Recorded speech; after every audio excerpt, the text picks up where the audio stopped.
সুবহানাল্লাযী আসরা বিআবদিহি লাইলাম মিনাল মাসজিদিল হারাম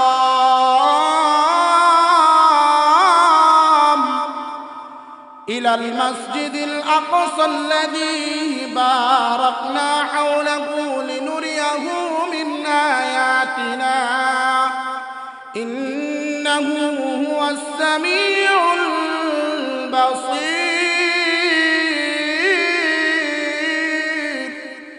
আল্লাহ তাআলা এক রাতের মধ্যে মসজিদুল হারাম থেকে বাইতুল মুকাদ্দাস পর্যন্ত আল্লাহর রাসূলকে নিয়ে গেছেন। আল্লাহর রাসূল বাইতুল মুকাদ্দাসের মধ্যে যাওয়ার আগে আগে আল্লাহ তাআলা সমস্ত পয়গম্বরকে বলে দিলেন, হে পয়গম্বর, আমার হাবিব হারাম থেকে বাইতুল মুকাদ্দাসের উদ্দেশ্যে রওনা দিয়েছেন, আপনারা সবাই বাইতুল মুকাদ্দাসের মধ্যে উপস্থিত থাকতে হবে।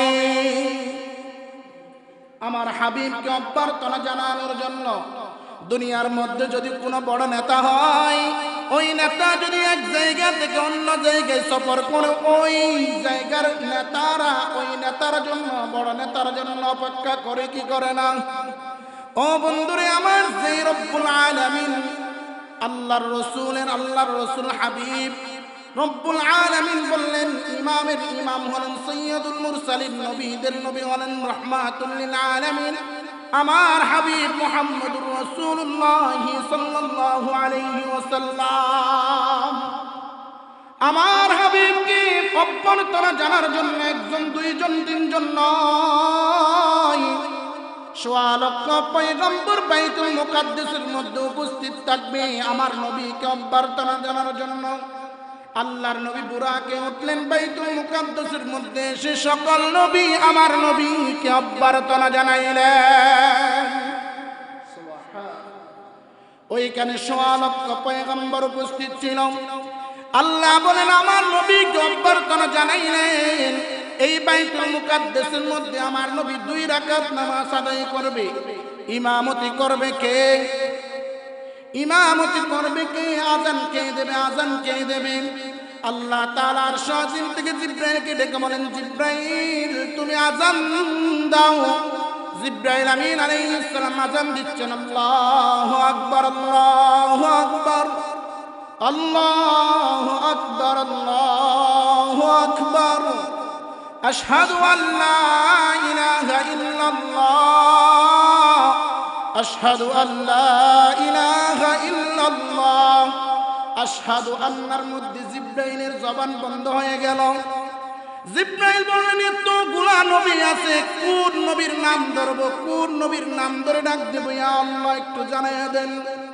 আল্লাহ তাআলার শাজিম থেকে ডাক দিয়া বললেন, ও জিব্রাইল, যেই নবীর নবী মুহাম্মদুর রাসূলুল্লাহ সাল্লাল্লাহু আলাইহি ওয়াসাল্লাম উপস্থিত আছে, যে আমার হাবিব উপস্থিত আছে, আমার হাবিবের নামটা নিয়ে ডাক দাও। আশহাদু আন্না মুহাম্মাদার রাসূলুল্লাহ। বিসমিল্লাহির রাহমানির রহিম। সুবহানাল্লাযী আসরা বিআবদিহি লাইলাম মিনাল মাসজিদিল হারাম মাসজিদিল হারাম ইলাল মাসজিদিল আকসাল্লাযী বারাকনা হাওলাহু লিনুরিয়াহু মিন আয়াতিনা ইন্নাহু হুয়াস সামিউল বাসীর। সাদাকাল্লাহু মাওলানাল আযীম ওয়া সাদাকা রাসূলুহুন নাবিয়্যুল উম্মিয়্যুল কারীম ওয়া নাহনু আলা যালিকা মিনাশ শাহিদিন ওয়াশ শাকিরিন والذاكرين والحمد لله رب العالمين। আল্লাহ পাকের দরবারে লাখ কোটি শুকর, যে মহান রব্বে করিম আমাদেরকে অত্যন্ত মায়া করে ভালোবেসে প্রত্যেক জুমার নিয়ে এই জুমার নামাজ পড়ার যিনি তৌফিক দান করেছেন, সেই মহান মালিকের দরবারে অন্তর স্থল থেকে, অন্তর্গহীন থেকে, হৃদয় থেকে, প্রাণ ভরে মালিকের শুকরার্থে সবাই সমুচ্চরে আওয়াজ দিয়ে মালিকের শুকর গুজার হচ্ছে। সকলে বলি আলহামদুলিল্লাহ। এখন বর্তমান মাসটি খুব বড় দামি মাস। আল্লাহ সুবহানাহু ওয়া তাআলা 12টি মাসের মধ্যে 4টা মাসকে অনেক সম্মানিত মাস বলেছেন, যার মধ্যে একটা হলো রজব মাস। এই মাস অনেক সম্মানিত মাস, এই মাস অনেক মর্যাদার মাস। এই মাসের আজকে প্রায় শেষ জুমা। আল্লাহ সুবহানাহু ওয়া তাআলা এই মাসের মধ্যে একটা বিরাট একটা ঘটনা সংগঠিত করেছেন। এই ঘটনার নাম হলো শবে মেরাজ। বলি সুবহানাল্লাহ। মেরাজের বিষয়ে অনেক আলোচনা শুনছি, কিন্তু রজব মাস যখন আসে উলামায়ে কেরামের উপরে একটা দায়িত্ব অর্পিত হয়। রাসূল আকরাম সাল্লাল্লাহু আলাইহি ওয়াসাল্লামের মেরাজের আলোচনা শোনা। মেরাজের আলোচনা শুনলে উম্মতের ফায়দা হয়, ঈমান বাড়ে। এই জন্য আল্লাহ তাআলা এই মেরাজের আলোচনাকে কুরআনুল কারীমের মধ্যে তুলে ধরেছেন। আল্লাহ সুবহানাহু ওয়া তাআলা কুরআনুল কারীমের সূরা বনী ইসরাঈল অর্থাৎ 15 পারার শুরু, সূরা বনী ইসরাঈলের শুরুর আয়াতে এই ঘটনাকে আমাদের জন্য, আমাদের শিক্ষার জন্য, আমাদের ঈমানকে বাড়ানোর জন্য আল্লাহ তাআলা তুলে ধরেছেন। আনেওয়ালা যত উম্মত আছে, যত উলামায়ে কেরাম আছে, সকলেই এই সূরা পড়বে আর আল্লাহর নবী সাল্লাল্লাহু আলাইহি ওয়াসাল্লামের মেরাজের ঘটনাসমূহ আল্লাহ তাআলা কিয়ামত পর্যন্ত তুলে ধরবেন এবং উলামায়ে কেরামরা বান্দার কাছে শোনাইতেই থাকবে। সুবহানাল্লাহ। এই মেরাজ দুই ভাগে বিভক্ত, একটা হলো ইসরা আর একটা হলো মেরাজ। ইসরা বলা হয় আল্লাহর রাসূলকে খানে কাবা থেকে বাইতুল মুকদ্দাস পর্যন্ত যেই সফর আছে ওই সফরকে ইসরা বলেছেন। বাইতুল মুকদ্দাস থেকে আল্লাহর রাসূলকে 7 আসমানের উপরে নিয়ে গেছেন, তাকে বলা হয় মেরাজ। এই মেরাজের ঘটনাকে বুঝতে হলে কিছু প্রেক্ষাপট আমাদের জানা দরকার। রাসূলুল্লাহ সাল্লাল্লাহু আলাইহি ওয়াসাল্লাম যখন মক্কার জমিনের মধ্যে ইসলামের দাওয়াত দিচ্ছিলেন, তখন আল্লাহর নবী এত প্রিয় হওয়ার পরেও সবার কাছে দুশমনে পরিণত হইলেন। একমাত্র কালামা হলো লা ইলাহা ইল্লাল্লাহ, আল্লাহ পাকের বিশ্বাস, লা ইলাহা ইল্লাল্লাহ। এই দাওয়াত দিতে গিয়ে আল্লাহর রাসূল সাল্লাল্লাহু আলাইহি ওয়াসাল্লাম মক্কা নগরীর মধ্যে কাফেরদের দুশমনে পরিণত হয়েছে।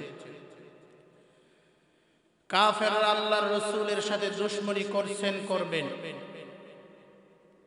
এবং কাফেররা সব সময় আল্লাহর রাসূলের বিরুদ্ধে আচরণ করছেন। তার একমাত্র কারণ হলো লা ইলাহা ইল্লাল্লাহর দাওয়াত। কারণ মক্কার কুরাইশ বংশের মূর্তি পূজকরা মূর্তিকে বিশ্বাস করত, এক আল্লাহকে বিশ্বাস করতেন না।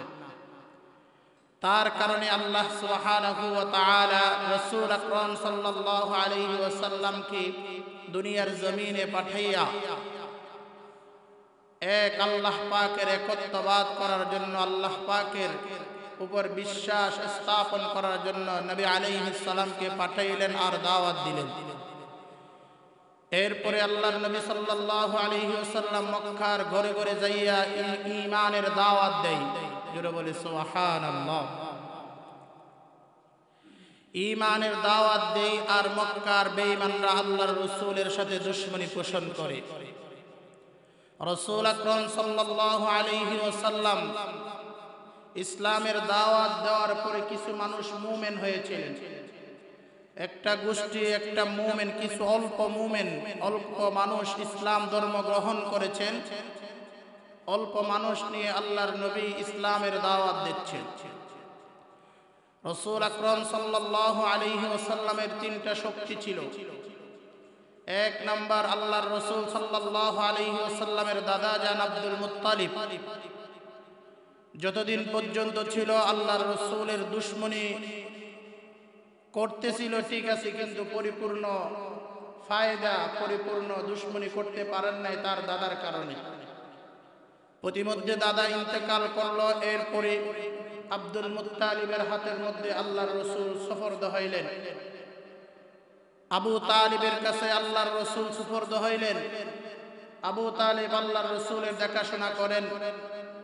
আল্লাহর রাসূল সাল্লাল্লাহু আলাইহি ওয়াসাল্লামের দুশমনদের বিরুদ্ধে কথা বলেন, দুশমনদেরকে আল্লাহর রাসূলের কাছে আসতে দেন না, ঘেঁষতে দেন না। এরপরে আল্লাহর রাসূলের সহধর্মী হযরত খাদিজাতুল কুবরা রাদিয়াল্লাহু তাআলা আনহা আল্লাহর রাসূলের বিশেষ সহযোগী ছিলেন, যে ইসলামের জন্য খাদিজা রাদিয়াল্লাহু তাআলা নিজের সর্বোচ্চ অর্থকে প্রদান করে আল্লাহর রাসূলকে সহযোগিতা করেছিলেন। এই তিনজনের বিনিয়োগ, এক নাম্বার আব্দুল মুত্তালিব হুজুর আকরাম সাল্লাল্লাহু আলাইহি ওয়াসাল্লামের দাদা আল্লাহর রাসূল সাল্লাল্লাহু আলাইহি ওয়াসাল্লামের কাছ থেকে চলে যায় বিরহের কারণ। দুই নাম্বার, আবু তালিব আল্লাহর রাসূলের কাছ থেকে চলে যায় বিরহের কারণ। প্রতিমধ্যে হযরত খাদিজা রাদিয়াল্লাহু তাআলা কিছুদিনের মধ্যে উনি বিদায় নিয়েছেন আল্লাহর রাসূলের বিরহের কারণ। আল্লাহর রাসূল সাল্লাল্লাহু আলাইহি ওয়াসাল্লামের এই তিনজন সহযোগী যখন চলে যায়, তখন মক্কার কাফেররা আল্লাহর রাসূলের উপর আরো নির্যাতনের রুল স্টিমার বাড়াইয়া দিলেন। আল্লাহর রাসূলকে নির্যাতন করছেন। তখন আল্লাহর রাসূল সাল্লাল্লাহু আলাইহি ওয়াসাল্লাম এদিক ওদিক না যায় তায়েফের মধ্যে গেলেন। তায়েফের মধ্যে একটা গোষ্ঠীর নাম হলো শফিক গোষ্ঠী। এই গোষ্ঠীর মধ্যে তিনজন বড় বড় নেতা ছিল।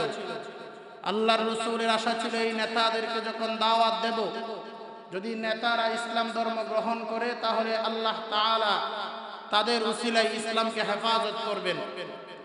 এই উদ্দেশ্যে আল্লাহর রাসূল সাল্লাল্লাহু আলাইহি ওয়াসাল্লাম তায়েফের ময়দানের মধ্যে যায়। তায়েফে যাইয়ে আল্লাহর রাসূল তিনজন শীর্ষস্থানীয় নেতাদেরকে দাওয়াত দিলেন, কিন্তু কেউ দাওয়াত কবুল করল না। পরিশেষে আমার নবীর সাথে বেয়াদবি করল। নাউযুবিল্লাহ বলেন। কেমন বেয়াদবি, কেমন বেয়াদবি! বুখারী শরীফের হাদিসের মধ্যে এসেছেন, একদিন আয়েশা রাদিয়াল্লাহু তাআলা আনহাকে এক ব্যক্তি জিজ্ঞেস করেছিলেন, হে আয়েশা,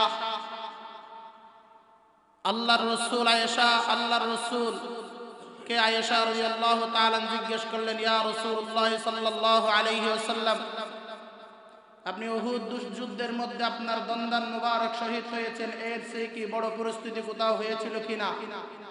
এর চেয়ে বড় কষ্ট আপনি কোথাও পেয়েছিলেন কিনা? তখন আল্লাহর রাসূল সাল্লাল্লাহু আলাইহি ওয়াসাল্লাম আয়েশা সিদ্দিকা রাদিয়াল্লাহু তাআলা আনকে জবাব দিলেন, হে আয়েশা, আমি তায়েফের ময়দানে তায়েফবাসী থেকে যে কষ্ট পেয়েছি, আজও আমার মনে পড়ে তায়েফবাসীরা আমার সাথে কি আচরণ করেছে। আমরা বুঝে থাকলে বলি, আল্লাহর রাসূল এই নির্যাতন ভোগ করেছেন কি কারণে? কি কারণে?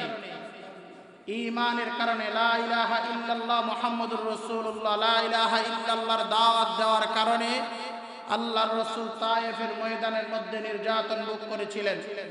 তায়েফের ময়দানের মধ্যে আল্লাহর রাসূলের সাথে এমন নির্যাতন করা হয়, আল্লাহর রাসূল সাল্লাল্লাহু আলাইহি ওয়াসাল্লামকে পিছন থেকে ছোট ছোট বাচ্চাদেরকে লেলিয়ে দিয়ে পাথরের আঘাত করে আল্লাহর রাসূলকে রক্তাক্ত করেছেন। হাদিসের মধ্যে এসেছেন, রক্ত পড়তে পড়তে আল্লাহর রাসূলের জুতার সাথে পার সাথে আটকে যায়, এমন নির্যাতন করেছেন। এবং আল্লাহর রাসূল সাল্লাল্লাহু আলাইহি ওয়াসাল্লাম এই নির্যাতন ভোগ করার পরে একটা স্থানের মধ্যে যাইয়া অবস্থান করেন। সুবহানাল্লাহ। তখন আল্লাহ তাআলা জিবরাইল আমিনকে পাঠিয়ে দিলেন, নে জিবরাইল, যাও আমার নবীকে বলে দাও আমার নবী বিশ্ব নবী মুহাম্মদ আরবি মুহাম্মদুর রাসূলুল্লাহ সাল্লাল্লাহু আলাইহি ওয়াসাল্লামের সাথে তায়েফের শীর্ষস্থানীয় নেতারা কেমন খারাপ ব্যবহার করেছে। তাদের বকাটে ছেলেদেরকে আল্লাহর রাসূলের পিছনে লেলিয়ে দিল।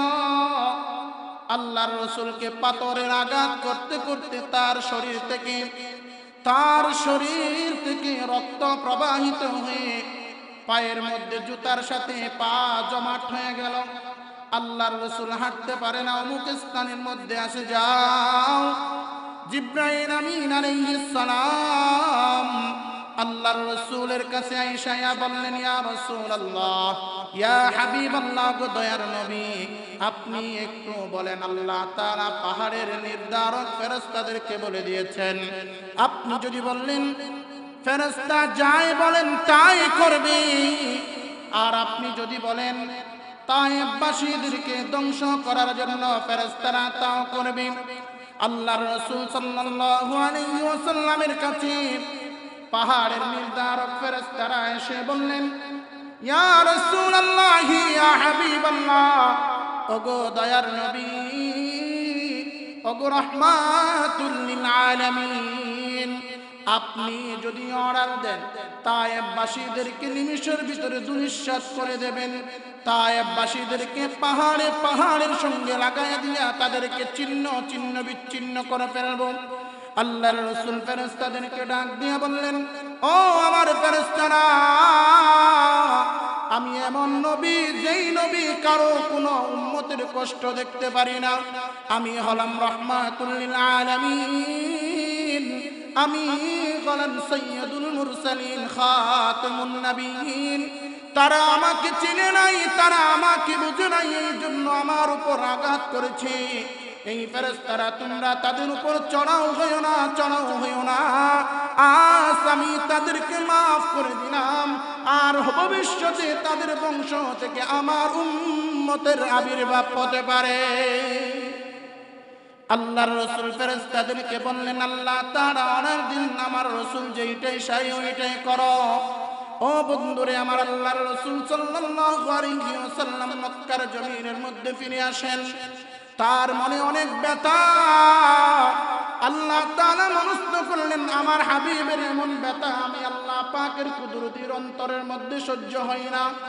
আমি আমার হাবিব যদি আমার এমন ভাবে কষ্ট করে আমার অন্তরের মধ্যে সহ্য হয় না। ও বন্ধুরে আমার, তখন আল্লাহ তাআলা বললেন, আমার বন্ধুকে আমার কাছে নিয়ে আসো। জিবরাইল আমিন আলাইহিস সালামকে ডাক দিলেন, হে জিবরাইল, যাও, আমার বন্ধুর অন্তরটা অনেক ব্যথা, আমার বন্ধুর অন্তরে অনেক ব্যথা। আমার বন্ধু নিজের প্রিয়জনকে বিনিয়োগের কারণে আমার বন্ধুর অন্তরের মধ্যে ব্যথা। তায়েফবাসী আমার বন্ধুর সাথে খারাপ আচরণ করেছে, এই জন্য আমার বন্ধুর অন্তরের মধ্যে ব্যথা। হে জিবরাইল, যাও, আমার হাবিবকে আমার কাছে নিয়ে আসো। সুবহানাল্লাহ। এই জন্য ভাই বন্ধুরা আমার, খেয়াল করবেন, খেয়াল করে একটু বুঝবেন, আল্লাহর রাসূল সাল্লাল্লাহু আলাইহি ওয়াসাল্লাম তায়েফবাসীর নির্যাতনের কারণে এক বাসায় যাই আশ্রয় নাই। ওই বাসার নাম হলো উম্মে হানি। উম্মে হানির ঘরে আল্লাহর রাসূল সাল্লাল্লাহু আলাইহি ওয়াসাল্লাম একটু শুইলেন।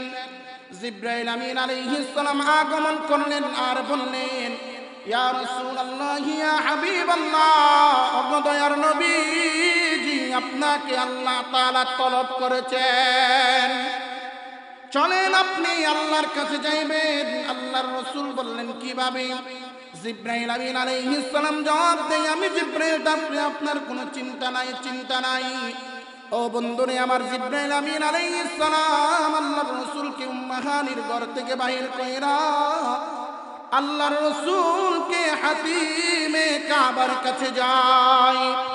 বন্ধুরা আমার, মনে রাখবেন, এই মেরাজের ঘটনা ঘটেছিল হিজরতের 1 থেকে 1.5 বছর আগে। 1 থেকে 1.5 বছর আগে মেরাজের ঘটনা হয়। জিবরাইল আমিন আল্লাহর রাসূলকে নিয়ে হাতিমে কাবার সামনে গেলেন। আল্লাহর রাসূল সাল্লাল্লাহু আলাইহি ওয়াসাল্লামকে জিবরাইল আমিন আলাইহিস সালাম বললেন, ইয়া রাসূলুল্লাহ, ইয়া হাবিবাল্লাহ, এখানে আপনার একটা শক্তি সদর করা হবে, অর্থাৎ আপনার সিনাকে চাক করা হবে। আল্লাহর রাসূল সাল্লাল্লাহু আলাইহি ওয়াসাল্লাম বললেন, কেন? জিবরাইল আমিন আলাইহিস সালাম বললেন, আল্লাহ তাআলা হিকমত ওয়ালা, হিকমত, আল্লাহ তাআলার হিকমত আপনার দিলের মধ্যে ঢুকায় দিবেন। এই কারণে আল্লাহর রাসূল সাল্লাল্লাহু আলাইহি ওয়াসাল্লামের চক্ষু চদর হইল। চক্ষু চদর হওয়ার পর নিজের কলবটা বাহির কইরা আল্লাহ তাআলা জমজমের পানি দিয়া দৌত করেছেন। জমজমের পানি দিয়া দৌত করে আল্লাহর রাসূল সাল্লাল্লাহু আলাইহি ওয়াসাল্লামকে পুনরায় কলবটা আবার ঢুকাইয়া দিলেন।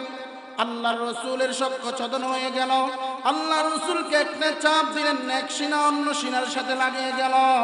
এইবার আল্লাহর রাসূলকে বললেন, ইয়া রাসূলুল্লাহ, ইয়া হাবিবাল্লাহ, ওগো দয়ার নবী, আপনার জন্য আল্লাহ তাআলা জান্নাত থেকে একটা বুরাক পাঠিয়েছেন।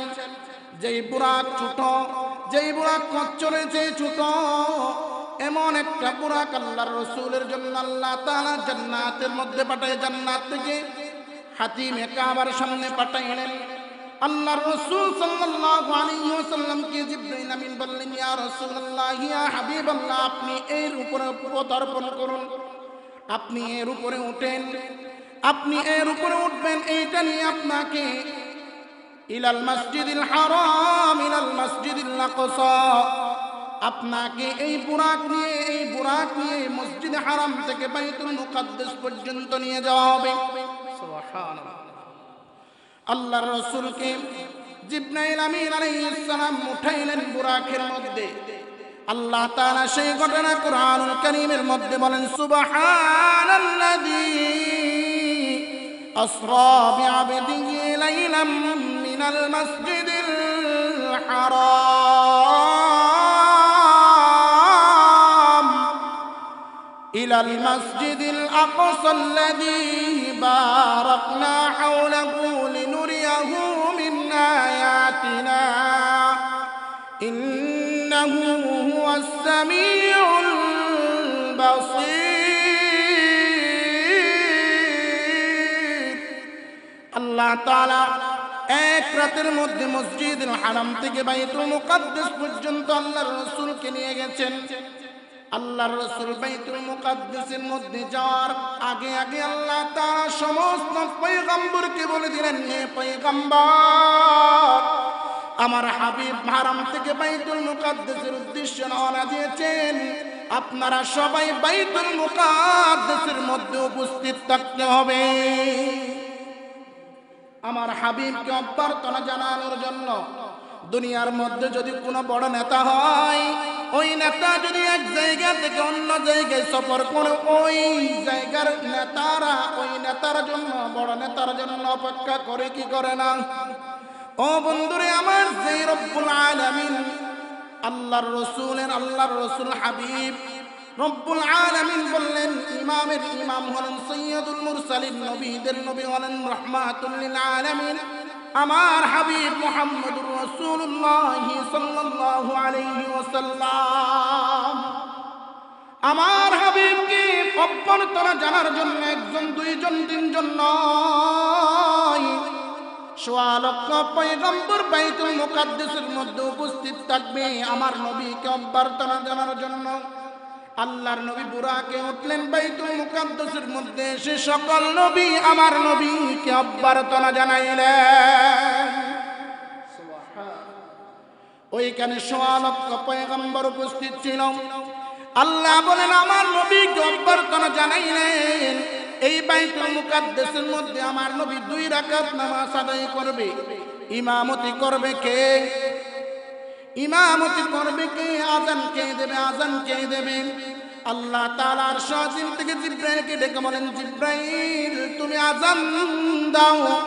জিবরাইল আমিন আলাইহিস সালাম আযান দিচ্ছেন। আল্লাহু আকবার, আল্লাহু আকবার, আল্লাহু আকবার, আল্লাহু আকবার। আশহাদু আল্লা ইলাহা ইল্লাল্লাহ, আশহাদু আল্লা ইলাহা ইল্লাল্লাহ, আশহাদু আন্নার মধ্যে জিব্রাইলের জবান বন্ধ হয়ে গেল। জিব্রাইল বললেন এতগুলা নবী আছে, কোন নবীর নাম ধরব, কোন নবীর নাম ধরে ডাক দেব? ইয়া আল্লাহ একটু জানাইয়া দেন। আল্লাহ তাআলা আরশ আজিম থেকে ডাক দিয়া বললেন, ও জিব্রাইল, যেই নবীর নবী মুহাম্মদুর রাসূলুল্লাহ সাল্লাল্লাহু আলাইহি ওয়াসাল্লাম উপস্থিত আছে, যে আমার হাবিব উপস্থিত আছে, আমার হাবিবের নামটা নিয়ে ডাক দাও, আশহাদু আন্না মুহাম্মাদার রাসূলুল্লাহ। এদিন কোন নবীর নাম নিয়ে ডাকে নাই। জিবরাইল আমিন আলাইহিস সালাম আযান শিক্ষা দিয়েছেন আল্লাহর রাসূলকে। এই পর্যন্ত প্রত্যেকেই বলে আশহাদু আন্না মুহাম্মাদার রাসূলুল্লাহ। আর কিয়ামত পর্যন্ত এটাই বলতে থাকবে। এরপরে জিবরাইল আমিন আলাইহিস সালাম আযান দিলেন। আযান দেওয়ার পর একামত কে দেবে? আল্লাহ তাআলা আরশ আজিম থেকে ডাক দিয়া বললেন, কোন নবী একামত দেবে না। ও জিবরাইল, তুমি হবে আমার নবীর মুয়াজ্জিন। সুবহানাল্লাহ। এইবার জিবরাইল আমিন আলাইহিস সালাম একামত দিলেন। ইমামতি করবে কে? এদিক ওদিক তাকায়, সোয়া লক্ষ পয়গম্বরের ক্ষমতা হয় না ইমামতের জায়গার মধ্যে দাঁড়ায় যাবে, মিম্বরের মধ্যে দাঁড়াইবে, কেউ সাহস হয় না। আল্লাহ তাআলার অর্ডার আসবে, অর্ডারের জন্য অপেক্ষা। আল্লাহ তাআলা আসমান থেকে ডাক দিয়ে বললেন, হে জিবরাইল, কি চাস? আমার হাবিব যেই জায়গায় আছে ওই জায়গায় অন্য নবীর ইমামতি করার ক্ষমতা নাই। অন্য নবীর ইমামতি করার ক্ষমতা নাই। এইবার জিবরাইল আমিন আলাইহিস সালাম আল্লাহর রাসূলকে বললেন, ইয়া রাসূলুল্লাহ, এদিক ওদিক কি তাকাচ্ছেন? আল্লাহর অর্ডার হয়ে গেছে, আপনি ইমামতি করবেন। ইমামুল আউয়ালিন আল আখিরিন বখর সাদকা রাহমাতাল লিল আলামিন। ইমামদের ইমাম ইমামতি করলেন সৈয়দুল মুরসালিন খাতামুন নবিয়্যিন হযরত মুহাম্মদুর রাসূলুল্লাহ সাল্লাল্লাহু আলাইহি ওয়াসাল্লাম ইমাম হয়ে গেলেন। 2 রাকাত নামাজ পড়লেন, সকল নবীদের সাথে মুলাকাত হইলেন। ও বন্ধুরে আমার, এবার আল্লাহর রাসূল সাল্লাল্লাহু আলাইহি ওয়াসাল্লামকে নিয়া বাইতুল মুকাদ্দাস থেকে উপরের দিকে জিবরাইল আমিন উঠবেন। কেন? কারণ জানেননি, বাইতুল মুকাদ্দাস যেখানে অবস্থান আছে ওই জায়গার মধ্যে সোজা সোজা প্রথম আসমানের দরজা। এই দরজা দিয়ে আল্লাহর রাসূল ঢুকবেন, আল্লাহর রাসূল ঢুকবেন। এইবার বুরাকে বললেন, ইয়া রাসূলুল্লাহ, সামনে যাওয়া আমার পক্ষে সম্ভব হবে না। এখন আল্লাহর রাসূল কি করবেন? আল্লাহ তাআলা অর্ডার দিয়েছেন, একটা সিঁড়ি আল্লাহর রাসূলের জন্য পাঠিয়ে দেন। আল্লাহর রাসূলের জন্য একটা সিঁড়ি পাঠিয়ে দেওয়া হলো। জিবরাইল আমিন সঙ্গে আছেন, প্রথম আসমানের মধ্যে উঠলেন। প্রথম আসমানের দরজা পর্যন্ত যাইয়া জিবরাইল আঘাত করে। আঘাত করার পরে প্রথম আসমানের রক্ষীকারী ফেরেশতা বললেন, কে? বললেন, আমি জিবরাইল, আমি জিবরাইল। আপনার সাথে আছে কে? বললেন, আমার সাথে সৈয়দুল মুরসালিন খাতামুন নবিয়্যিন রাহমাতুল লিল আলামিন আছেন। ও মুসলমান, এই কথা বলার সাথে সাথে ফেরেশতা অভ্যর্থনা জানাইয়া নিজের গেটটা খুলে দিলেন, নিজের দরজাটা খুলে দিলেন। বললেন, আসসালামু আলাইকা ইয়া রাসূলুল্লাহ। শুন, আল্লাহর রাসূল সাল্লাল্লাহু আলাইহি ওয়াসাল্লাম প্রথম আসমানের মধ্যে উঠলেন। প্রথম আসমানের মধ্যে উঠে আল্লাহর রাসূল সাল্লাল্লাহু আলাইহি ওয়াসাল্লাম আমাদের আদি পিতা, আমাদের বাবা আদম আলাইহিস সালামের সাথে দেখা হয়ে গেল। আল্লাহর রাসূল জিজ্ঞেস করেছেন, এটা কে? জিবরাইল আমিন বললেন, এটাই হলো আদম আলাইহিস সালাম, আপনার পিতা, তাকে সালাম করুন। আল্লাহর রাসূল আদম আলাইহিস সালামকে সালাম করলেন। সালাম করার পরে আদম আলাইহিস সালাম বললেন, হে আমার সন্তান, হে আমার সন্তান, তোমার জন্য স্বাগতম। এই প্রথম আসমানে আদম আলাইহিস সালামের সাথে দেখা।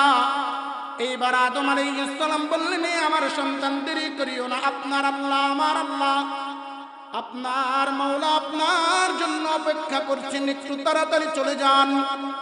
মুসলমান ভাইরা রে আমার, আল্লাহর রাসূলকে নিয়ে দ্বিতীয় আসমানের মধ্যে জিবরাইল চলে যায়, টোকা দেয়। কে? বললেন, আমি জিব্রাইল আমার সাথে রাহমাতুল লিল আলামিন খাতামুন নবিয়্যিন আমার সাথে আছেন, ওনার জন্য দরজা খুলে দিন। দ্বিতীয় আসমানের দরজা আল্লাহর রাসূলের জন্য খুলে দেওয়া হলো। আল্লাহর রাসূল দ্বিতীয় আসমানের মধ্যে যাইয়া দুইজন নবীর সাথে সাক্ষাৎ হইলেন। নাম্বার 1 ঈসা আলাইহিস সালামের সাথে সাক্ষাৎ, নাম্বার 2 ইয়াহইয়া আলাইহিস সালামের সাথে সাক্ষাৎ। কয়জন নবী? দুইজন নবী। আল্লাহর রাসূলকে জিব্রাইল বললেন, এরা কারা? জিব্রাইল বললেন, একজন হলেন ঈসা, যে আপনার উম্মত হইয়া দুনিয়ার জমিনের মধ্যে আগমন করবে, যে আপনার উম্মত হইয়া দুনিয়ার জমিনের মধ্যে যাইবে, ওইটা হলো ঈসা পয়গম্বর। আর এই যে দেখতেছেন, এইটা হলো ইয়াহইয়া আলাইহিস সালাম। আল্লাহর রাসূল সালাম কালাম কইরা চলে গেলেন তৃতীয় আসমানে। তৃতীয় আসমানের দরজা খোলা হয় আল্লাহর রাসূলের জন্য। তৃতীয় আসমানের সাথে দেখা হয়ে গেল হযরত ইউসুফ আলাইহিস সালামের সাথে। ইউসুফ আলাইহিস সালামের সাথে দেখা, আল্লাহর রাসূল সালাম কালাম কইলেন, বললেন, ইউসুফ ভাই, আপনার সাথে আমার দেখা হয়ে গেল। ইউসুফ বললেন, আমার ভাই, অভ্যর্থনা জানাইলাম, স্বাগতম জানাইলাম, আপনার রব আপনার জন্য অপেক্ষা করছেন, যান। চতুর্থ আসমানে জিব্রাইল আল্লাহর রাসূলকে নিয়ে চতুর্থ আসমানের মধ্যে উঠলেন। চতুর্থ আসমানের মধ্যে উঠে টুক দেই খেয়ে আমি বললেন, আমি জিব্রাইল, আপনার সাথে আছি কে? বললেন, রাহমাতুল লিল আলামিন। রাহমাতুল লিল আলামিনের জন্য দরজা খুলে দেওয়া হোক। চতুর্থ আসমানের দরজা খুলে দেওয়া হলো। পঞ্চম আসমানের মধ্যে উঠেছেন আল্লাহর রাসূল। পঞ্চম আসমানের মধ্যে আল্লাহর রাসূলের সাথে সাক্ষাৎ হয়ে গেল ইদ্রিস আলাইহিস সালামের সাথে। ইদ্রিস আলাইহিস সালামের সাথে কথোপকথন হইল। কথোপকথন হইয়া সালাম মুসাফা হইয়া ষষ্ঠ আসমানের মধ্যে উঠবে। ষষ্ঠ আসমানের দরজার মধ্যে টুক দেয়। বললেন, কে? জিব্রাইল বললেন, আমি জিব্রাইল, আপনার সাথে আছে কি? আমার সাথে রাহমাতুল লিল আলামিন আছেন, সৈয়দুল মুরসালিন আছেন। সৈয়দুল মুরসালিনের জন্য দরজা খুলে দেওয়া হোক। আল্লাহর রাসূলের জন্য ষষ্ঠ আসমানের দরজা খুলে দেওয়া হলো। ষষ্ঠ আসমানের মধ্যে রয়েছেন মূসা কালিমুল্লাহ। মূসা কালিমুল্লাহর সাথে আল্লাহর রাসূলের কথা হয়েছে, সাক্ষাৎ হয়েছে। মূসা আলাইহিস সালাম অভ্যর্থনা জানাইয়া ডাক দিলেন, ইয়া রাসূলুল্লাহ, আপনার জন্য আমার আল্লাহ অপেক্ষা করছেন, দেরি করবেন না, সপ্তম আসমানে চলে যান। আল্লাহর রাসূলকে জিব্রাইল আমিন নিয়ে সপ্তম আসমানের মধ্যে চলে গেলেন। টোকা দিলেন, বললেন, সৈয়দুল মুরসালিনের জন্য দরজা খুলে দেওয়া হোক। দরজা খুলে দেওয়া হলো। সপ্তম আসমানের মধ্যে উঠে সাক্ষাৎ হইল ইব্রাহিম খলিলুল্লাহর সাথে। সুবহানাল্লাহ। ইব্রাহিম আলাইহিস সালাম একটা গাছের উপর বসে হেলান দিয়া বসে রয়েছেন। হেলান দিয়া বসে কিছু কিছু ছোট্ট ছোট্ট বাচ্চারা খেলাধুলা করছে। আল্লাহর রাসূল যাইয়া সালাম দিলেন। সালাম দেওয়ার পরে ইব্রাহিম আলাইহিস সালাম বললেন, হে আমার পুণ্যবান সন্তান, মারহাবা মারহাবা, আল্লাহ আপনার জন্য অপেক্ষা করছেন, আপনি একটু চলে যান।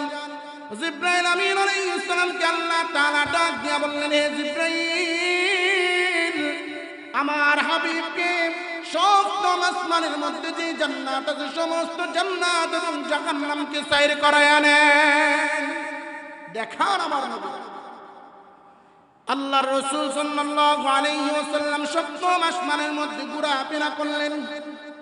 এখন যে আসমানের উপরে বাইতুল মামুর, বাইতুল মামুরের সোজা সোজা নিচে হলো বাইতুল্লাহ। সুবহানাল্লাহ। বাইতুল্লাহ আল্লাহর ঘর। মক্কা নগরীর মধ্যে যে ঘর আমরা দেখতে পাই, এই ঘরের সোজা সোজা হলো সপ্তম আকাশের বাইতুল মামুর। এই বাইতুল মামুরের মধ্যে ফেরেশতারা তাওয়াফ করে প্রতিদিন। আল্লাহর রাসূল বললেন, এত ফেরেশতা তাওয়াফ করে কখনো কোনোদিন কোনো অবস্থাতে দ্বিতীয় ফেরেশতা আসার সুযোগ আর পাইবে না। জিন্দেগিতে একবার তাওয়াফ করতে পারবে। এইবার আল্লাহর রাসূল এদিক ওদিক ঘোরাফেরা করে দেখতেন, বাইতুল মামুরের মধ্যে তাওয়াফ চলছে। জিব্রাইলকে জিজ্ঞাসা করলেন, জিব্রাইল এরা কারা, এরা কারা? জিব্রাইল আমিন আলাইহিস সালাম বললেন, এরা হলো ফেরেশতা, বাইতুল মামুরের তাওয়াফ চলছে। মুসলমান বুঝে থাকলে বলুন আল্লাহর ঘর তাওয়াফ চলে কি চলে না? আল্লাহ তাআলা বললেন, পৃথিবীর জমিনে কিয়ামতের আগ পর্যন্ত আমার ঘরের তাওয়াফ বন্ধ হবে না। যদি কোনো মানুষ না করে আমি পাখি দিয়ে আমার তাওয়াফ করায় নেব। ও বন্ধু, 7 আসমানের উপরে বাইতুল মামুরের মধ্যে ফেরেশতারা এদিকে এদিক ঘুরে আর তাওয়াফ করে আল্লাহ পাকের কাছে পানা চাই আর দোয়া করতে থাকে। বললেন কি দোয়া? আল্লাহর রাসূল শুনতে পাইলেন, ফেরেশতাদেরকে বললেন, আপনি কি দোয়া করেন? ফেরেশতারা বললেন, আমরা আখির জামানার উম্মত মুহাম্মদুর রাসূলুল্লাহ সাল্লাল্লাহু আলাইহি ওয়াসাল্লামের উম্মতের মাগফিরাত করি। সুবহানাল্লাহ, জোরে বলেন না সুবহানাল্লাহ। এইবার ভাই বন্ধুরে আমার, জিব্রাইল আমিন আলাইহিস সালাম আল্লাহর রাসূলের সাথে সাক্ষাৎ, এদিক ওদিক ঘোরাফেরা করে আল্লাহর রাসূলকে বললেন, ইয়া রাসূলুল্লাহ, আর কিছুই দেখতে পারবেন না? জান্নাতও দেখছেন, জাহান্নামও দেখছেন, বাইতুল মামুরও দেখছেন। এখন আরশ আজিমের মধ্যে আরেকটা গাছ আছে, আরেকটা শাজারা আছে। যেই শাজারার মধ্যে হারান্দি ইব্রাহিম আলাইহিস সালাম বসে আছেন, ওই শাজারার মধ্যে অনেক বড় বড় ফল আছে। আর ওই শাজারার পাতাগুলো হাতির ডানার মতো বড় বড়, ফলগুলা বড় বড়। আল্লাহর রাসূলকে বললেন, জিব্রাইল রে, এই গাছের একটা ফল খাইতে মন চাচ্ছে, আপনি কি খাইতে পারবো? জিব্রাইল বললেন, ইয়া রাসূলুল্লাহ, দুনিয়ায় বিহায়াত আপনারে কোন বেঁচে আছে? দুনিয়া বিহায়াত বেঁচে থাকা অবস্থায় ফল খাওয়া যাবে না। যখন আপনি জান্নাতে যাইবেন, আপনার জন্য এই গাছের স্পেশাল ফল থাকবে। সুবহানাল্লাহ। এই জন্য ভাই বুঝতরে আমার, এতটুকুর মধ্যে আজকে জুমায় শেষ করি। আগামী জুমায় ইনশাআল্লাহ এর থেকে শুরু ইনশাআল্লাহ। আল্লাহ সবাইকে বোঝার তৌফিক দান করেন, আল্লাহ সবাইকে মানার তৌফিক দান করেন, আল্লাহ সবাইকে এই ঘটনা থেকে স্পষ্টভাবে আমাদের হিকমত ঈমান বাড়ার তৌফিক দান করেন। ওয়া আখির দাওয়ানা আলহামদুলিল্লাহি রাব্বিল আলামিন। আসসালামু আলাইকুম।